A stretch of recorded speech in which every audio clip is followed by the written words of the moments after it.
Hey everyone, and welcome. Thanks for having me.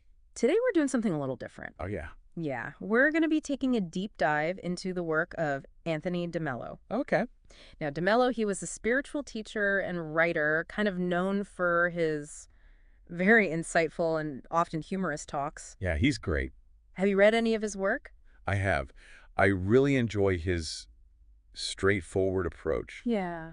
He's really refreshing because he doesn't sort of tiptoe around the big He questions doesn't at all.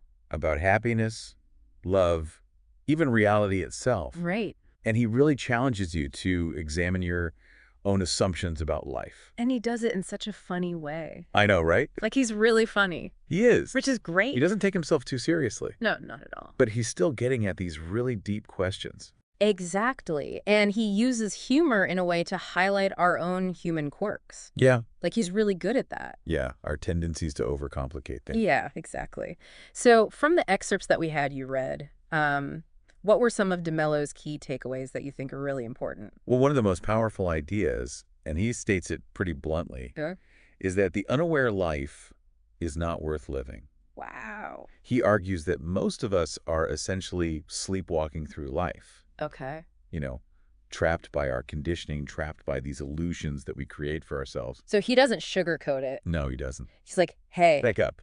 Yeah, exactly. So how do we wake up from this sleepwalking state, according to de Mello? Well, he's a big proponent of self-observation, Right. but without judgment. He encourages us to just simply observe our thoughts and feelings and reactions without labeling them as good or bad, right or wrong. It's like that moment when you catch yourself, like, reacting to something someone said, and you're like, whoa, where did that come from? Precisely. You're like, why am I so upset about this? Yeah, and he gives a lot of practical exercises to help cultivate that awareness. Okay. Like, whoa.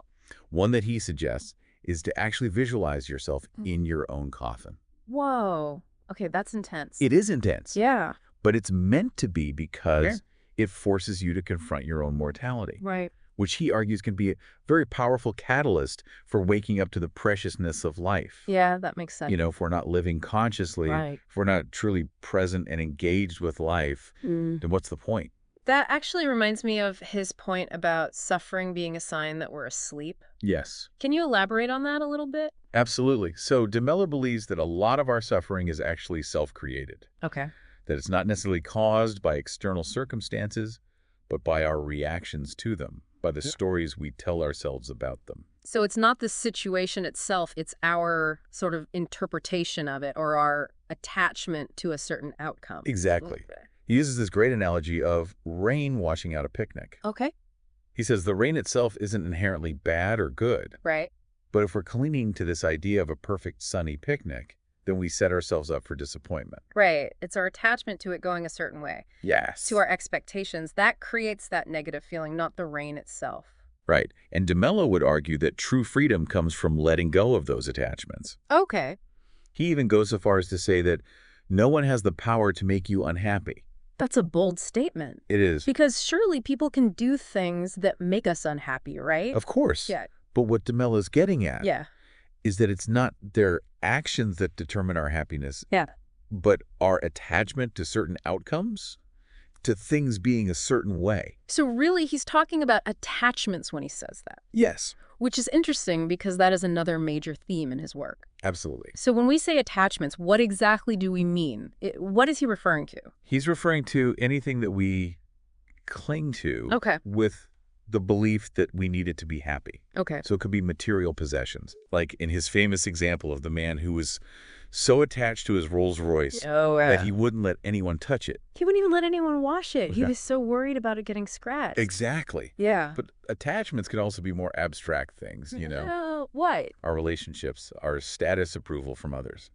So it's like saying, I can only be happy if, and then you fill in the blank. Exactly. Okay. And de Mello would say those ifs, those are the bars of our own mental prison. Wow. He believes that true freedom and happiness come from recognizing that we don't actually need anything outside of ourselves to be happy. So how do we begin to break free from those attachments? Well, he talks about the importance of understanding the difference between the I and the me. Okay, I've heard him talk about that, and I'm not sure I fully grasp it. Yeah, it can be a little tricky to grasp at first. Yeah. So he describes the me as all those labels that we identify with. Okay. Our thoughts, Yeah. our emotions, our possessions, our roles, even our beliefs and opinions. Okay. He says these are all temporary and constantly changing like a flowing river. So like our social media profile, it's Yeah. not really us. It's It's a just, snapshot. yeah. Yeah. Constantly updated snapshot. Exactly. And so just like, that's not the real... De Mello would argue that all those labels, all those attachments to the me are not our true selves. So then what is the I? The I is the observer of all those things. Okay. It's the awareness that's always present, the part of us that can witness our thoughts and feelings without getting swept away by them. So the I is like the witness, the silent observer. And the me is all of those constantly changing thoughts and feelings that we're observing. You've got it. Okay. And De Mello's point is that many of us have mistakenly identified our true selves with this collection of fleeting labels, this me, rather than the unchanging observer, the I. I like that distinction.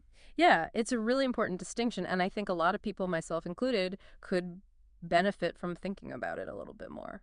He suggests that by learning to detach from the me, from those constantly shifting desires and identifications, we can connect more deeply with the I, with our true selves. Okay. And that's where we can find real freedom and lasting happiness. And when you think about it, that's really empowering. It is. Because it means we don't have to wait for external circumstances to change or for other people to make us happy. We have the power within ourselves to create a more fulfilling life. Exactly. But of course, it's not always easy to put these ideas into practice. It's not. Right. And that's where I think De Mello's practical advice and exercises can come in handy. Yeah, he doesn't just leave us with these lofty ideas. Right. He offers concrete ways to apply these principles to everyday life. And we'll get into those a little bit later, but speaking of putting things into practice, I'm curious to hear more about what De Mello says about suffering, because we touched upon it a little bit earlier, Sure. but it seems like such a central theme in his work. It is a central theme. Okay. And he actually suggests that suffering isn't something to be avoided or feared, Okay. but rather a signpost, an indicator that we're clinging to something that's causing us pain. So it's not about trying to eliminate suffering altogether. Yeah. It's about changing our relationship to it. Exactly. And seeing it as an opportunity for growth. Yes. I see. Like that old saying, pain is inevitable, suffering is optional. Right. De Mello seems to be suggesting that we actually have a choice in how we respond to the challenges and difficulties of life. So he's emphasizing that true freedom comes not from trying to control external circumstances, but from changing our internal response to them. Exactly. Which reminds me of his quote, "There is no happiness, only awareness." Yes. And I feel like that really speaks to what we're talking about, because it's saying happiness isn't something we find out there in the world. Right. It's something we cultivate by becoming more present, more aware of our thoughts and feelings in each moment. And that brings us back to the importance of self-observations. And De Mello offers a lot of practical advice on how to cultivate this awareness, how to become more present, more awake in our lives. Like what? So we talked about the exercise of imagining yourself in your own coffin. Right. He also talks about paying attention to our negative feelings. Okay. Not trying to suppress them or run away from them. Right. But actually leaning into them, observing them with curiosity. It's like those feelings are trying to tell us something. Exactly. Okay. He'd suggest asking ourselves, what is this feeling trying to tell me? Okay. Where is this coming from? So instead of just being like, ugh, I feel this way, actually asking why. Yes, he believes that by facing our negative emotions head on, by observing them without judgment, we can begin to understand their root causes and ultimately free ourselves from their grip. So he's not saying to wallow in them, but To acknowledge them. to acknowledge them. To be present with them. Okay. He actually offers this really helpful 4-step process Okay. for dealing with these difficult emotions. Okay. What's that?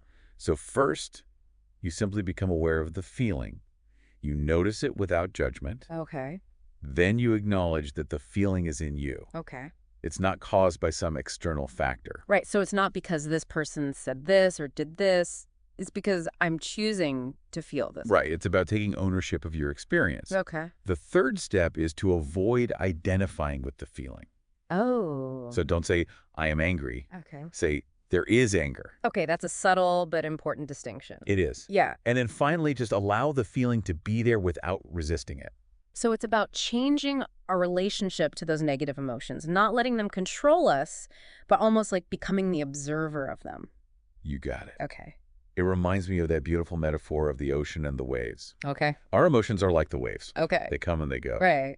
But we are the ocean vast and unchanging beneath the surface. That's beautiful. I love that. And it really speaks to the spaciousness of awareness, Yes. this ability to hold all of our experiences, Yeah. both pleasant and unpleasant, without being overwhelmed by them. And that spaciousness, that sense of detachment, that's something that DeMello also believes is essential for true love. Really? Tell me more about his perspective on love, because this is really interesting to me. Well, for DeMello, love isn't about finding someone to complete you or to make you happy. It's not about clinging or possessing. Okay. Instead, he describes love as this ability to see another person clearly, Oh. without our usual filters of judgment, expectation, or desire.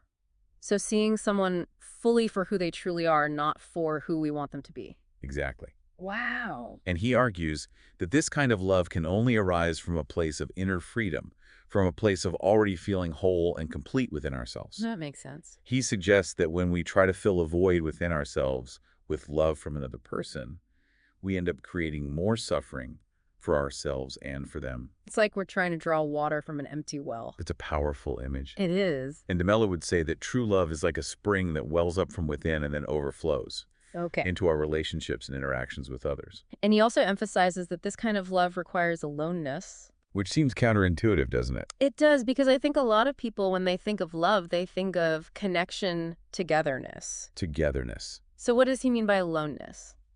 Well, he's using aloneness in a very specific way. Okay. He's not talking about physical isolation. Okay. He's referring to a state of inner freedom, Okay. of not needing anything from others to feel whole and complete. So being comfortable with ourselves, Yes. with our own company, so that we can then approach relationships from a place of wholeness, not neediness. Exactly. Okay, I see. It's about recognizing that we already have everything we need for happiness within ourselves. Which is a really radical notion when you think about it. It is. Because it challenges so many of the messages that we get from society about love and relationships. It really does. But it's also a very appealing message. It is. You know, it's very freeing to think that way. It's incredibly liberating to consider that true love doesn't require us to change who we are Right. or to find someone who can fix us. Yeah, and I think that's a good place to stop for this first part. Sounds good. Of our deep dive into the work of Anthony DeMello, we've covered a lot. We have. We will be back, though, to discuss more of his ideas and how they relate to things like organized religion, which he has some very interesting thoughts on. Yes, he does. So please join us again soon for the second part of our deep dive into the work of Anthony DeMello. So last time we were talking about DeMello's ideas about love and how it's really about inner freedom. Right. And that reminded me actually of another point that he makes, which is that love requires aloneness. Yeah, that's an interesting one, right? It does seem counterintuitive at first, because usually when we think of love, we think of connection. Right. Togetherness. Yeah. So how does he define aloneness? He's not talking about like physical isolation or anything like that. Okay. He's referring more to a state of inner freedom of not needing anything outside of yourself. So not needing other people to make us happy. Right. It's about recognizing that we already have everything we need within ourselves for happiness. Which is a really radical idea when you think about it. It is. It's very different from a lot of the messages that we get from society about love and relationships. Yeah, it really is. Like, so much of what we see in movies and, hear in songs is all about like finding the one. Right. Finding that person who's going to complete you. Yeah, exactly. And DeMello is saying that's not the way it works. It's not about needing someone to complete us. It's about coming to the relationship whole already. I see. So that kind of ties into what we were talking about earlier with the I and the me. Right. And how it's about recognizing that our true self is not all of those attachments. Right. It's about being centered in that awareness that's always present. Yes. And from that place of awareness, that's where we can experience true love. Exactly. Because we're not coming from a place of neediness or insecurity. Right. It's not about trying to get something from the other person. It's about sharing ourselves fully and openly.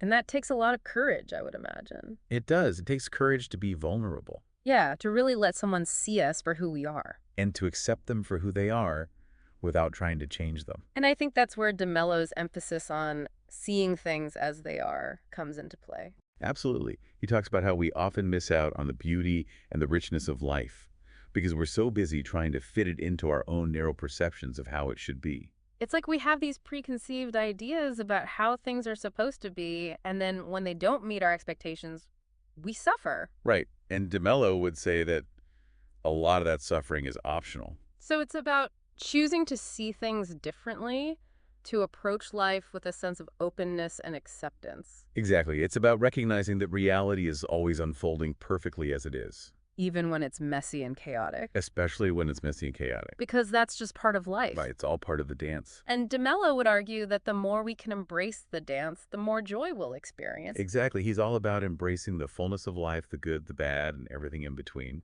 And speaking of the good, the bad, and everything in between, DeMello doesn't shy away from tackling some of the more challenging aspects of life, including our relationship with organized religion. He's definitely got some strong opinions on that. So tell me more about DeMello's views on organized religion. Well, he's quite critical of it. Yeah. He argues that organized religion has a tendency to become more about dogma and ritual than about genuine spiritual awakening. Okay, so it becomes more about following the rules than about actually experiencing truth. Exactly. And he believes that true spirituality is about waking up to the reality of the present moment, Yeah. not about blindly following doctrines. So it's about direct experience, not blind faith. Exactly. And I think that's such an important message, especially in today's world where we're bombarded with so much information. It's easy to get caught up in all the different beliefs and ideologies, And to lose sight of what really matters. to lose sight of our own inner truth. And DeMello reminds us that we don't need any external authority to tell us what's true.